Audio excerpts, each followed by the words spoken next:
Welcome to the BPC Corporate Showcase. My name is Jack Colreevy, Associate Director at Barclay Pearce Capital. And today we're doing part two of a conversation with tech startup, Gifted Social, an exciting startup in the influencer space. And joining me is Steve Hancock, the founder and CEO. Thanks, Steve. Jack, pleasure to be with you guys again. So I really enjoyed our first round of conversation. For the second, I think what a powerful demonstration would be for investors to see the platform. So before we jump into that, let's talk about the business model. What is the business model for Gifted Social? How do you guys make your money? For sure. Really simple. We're a traditional three-tier SaaS platform, three different package levels ranging from, and if we stick in local currency, 200 Aussie dollars, 500 Aussie dollars, and 1,000 Aussie dollars, delivering different things as you go up the SaaS chain, obviously, from collab requests to collab deliveries to feature set to analytics and everything in between. But a very understandable, simple, sort of not reinvented the wheel SaaS model of three price reviews. And that's a brand paying currently. We're exploring some very early, interesting conversations of influencer membership, but way down the line and not forecasted yet. Yeah, no, that's great. So why don't you bring up the demonstration and take our viewers through the process. Now, what perspective are we looking at? Course. So hopefully you can see it on screen now. We're going to take you through the actual platform. It's the live platform, albeit a recording of it. It's not Photoshop. There's no mock-ups here. This is Gifted Social. You're starting with this first view as influencer looking in, and we'll take you through the whole journey, seeing what a brand's back end looks like, the UX, all the programming, and everything in between. So I'll kick this off. I'll try and sort of narrate it live time and maybe do a couple of pauses. So in essence here, influencer looking on, blue ticks, you may remember from the first, or blue icons, you might remember from the first interview we did, I referred to sort of brand preferences. So this influencer, where they see a blue icon, they know they're eligible to make an application for collaboration. If they see grey, they're not right. So the brand isn't being served with influencers that they don't want. In here, again, just traditional ribbons. We've structured it in a nice way that influencer can flick through. Restaurants, hotels, suggestions, bars, nightlife. Again, very visual, very user-friendly. And we spent a lot of time getting the UI and the UX to what we feel feels like a very sort of mature piece of software. Product, we've also started ingesting a bit of product over the last few months, although, sort of core focus is absolutely leisure, hospitality. There's nothing stopping us bringing clothing, makeup, hair product, and anything in between there, and sort of serving up in the same way, an offer and an ask for the exchange of product. Just clicks through a bit further to give you sort of a product's an interesting one. How would say a beauty brand? How would a beauty product traditionally try to hit a micro influencer? Is there a way? It's a really, really, really good question. Is there a way? There's micro, potentially, right? There's companies out there, when we did our sort of deep dive on the competitor landscape, that sell databases, large, extensive lists of influencers.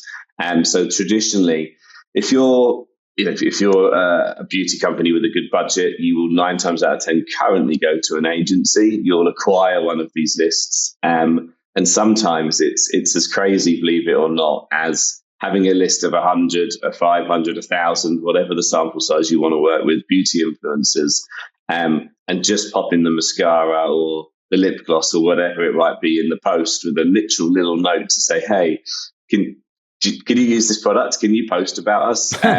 What we learned very quickly is, don't quote me on this exact statistic, but high 90% of those influencers don't even open the product, let alone do anything with it, because it's unsolicited, right? There's been no previous communications. It's us sort of unsure for the influencers for the brand. So with us, and from the back end of the sort of granularity of the search function, we can allow a brand to pick this age, let's sort of say female influencer, although maybe male and female, but they can get granular to hair color, eye color, lip shape, so they can really target an influencer base that they know will look great with the product, and the product will look great with them. That's interesting, effectively throwing darts at a wall. But yeah, continue. For sure. So on here, just a quick look, SLS Dubai, getting sort of closer down to your part of the world, and how this works. So this is a brand profile, obviously, on the platform. We've built something pretty smart in this respect, so we can scale quickly on the brand profile building. You simply put the brand URL on the back end of our software, and it scrapes all their existing published media and text. The beauty of that is at the point at which you're doing the brand onboarding call, there's not this sort of a friction of saying, oh, I don't like that image, that text doesn't work. Can that be like this? We've literally just taken it from all their existing published media. Obviously, the brand still has the full edible rights to change whatever they want within their profile, but it just means stage one is very smooth. I referred to earlier on the first interview, sort of our backlog of the onboarding. Stage two is sort of it's a call with customer success and onboarding team to get the profile live, to finesse the collaborations, and then ultimately teach them to self-serve. We'll to click through here and do a bit of a deep dive on Strand Palace and how that looks from a brand perspective as well. So here, influencers decided they're in London. They like the sound of the opportunity with Strand Palace. And where I referred to before, a pre-agreed offer and ask, it's generally not rocket science, but it just hadn't been done. And the brand is prepared to offer an afternoon tea for 4 cocktails, and they want in exchange some stories and some posts. It's that pre-agreed. Sounds lovely. The influencer knows what's expected. They've been pre-matched. It's just very clean, and there's no ambiguity. There's no confusion. The deliverable is there. And we now flip to the back end. So this is the UX for the brand, where you can program the deliverables.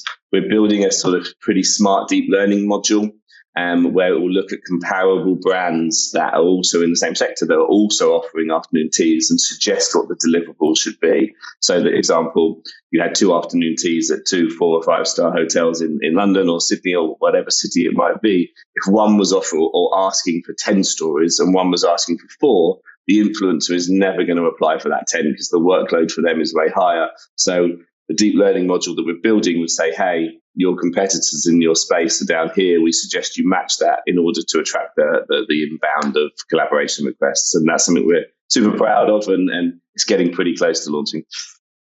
Yeah, that's really intuitive, trying to, because some brands probably don't know what to ask for. And a bit of learning for us, right? I think they come to us with what should it be? What should we be asking for? So that's been a really cool learning for us, trying to get that balance right, and hence why we've sort of taken it to a machine learning plugin effectively, or something we're building to help with that journey.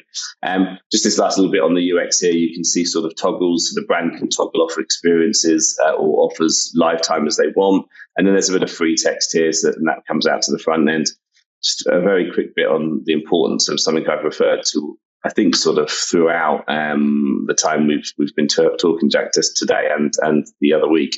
Here, the influencer preferences. So what the brand wants the follower of that influencer to be.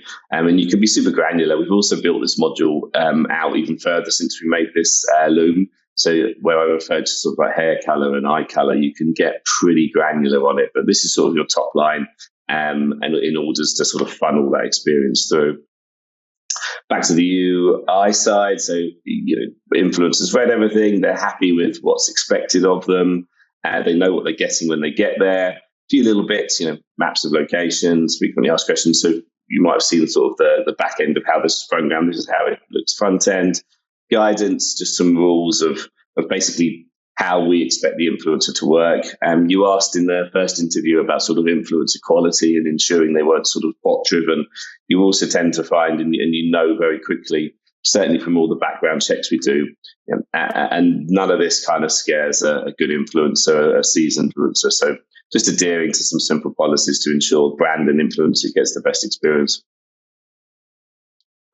And then finally, to take this through, the influencer says, yeah, I'm good with all of that. I'll send the collaboration request. You then get up this date field. Something I'd love to mention here, and apologies we didn't get a Loom done. It sort of pushed a couple of nights ago. Within the diary section here, it's got really technical. So if you picked that you were going to go on, let's say, a couple of days' time, the 17th, On the side here, it then pings up all of the booking tables that are available. Currently, that's just a diarised time, but we're building a plugin for Top Table, Booking.com, and international comparables, where it's a lifetime database. So when the influencer sees a table, it won't be double booking one of a paying customer, and thus the brand knows it's truly a free table that hasn't been taken. It's something that we thought was a really nice, and brand certainly do as well. So there's no clashes or lost cash revenue opportunities as well. Definitely, you want to prioritize your paying customers. Absolutely. And now you're looking at Strand Palace's actual dashboard. So this is all active collaborations that they've accepted over a period. And then this is the manifestation of the inbox of inbound requests and what opportunities have been applied for. And then simply down the bottom here, just an overview for them to see what collaborations they've got live. And it's super simple. We haven't shown you on this, Lou, but if you wanted to create a new brief, you would just literally create new and off you go, and free text and suggestions of what your new opportunity might be. And again, talk to the team, talk to the influencer.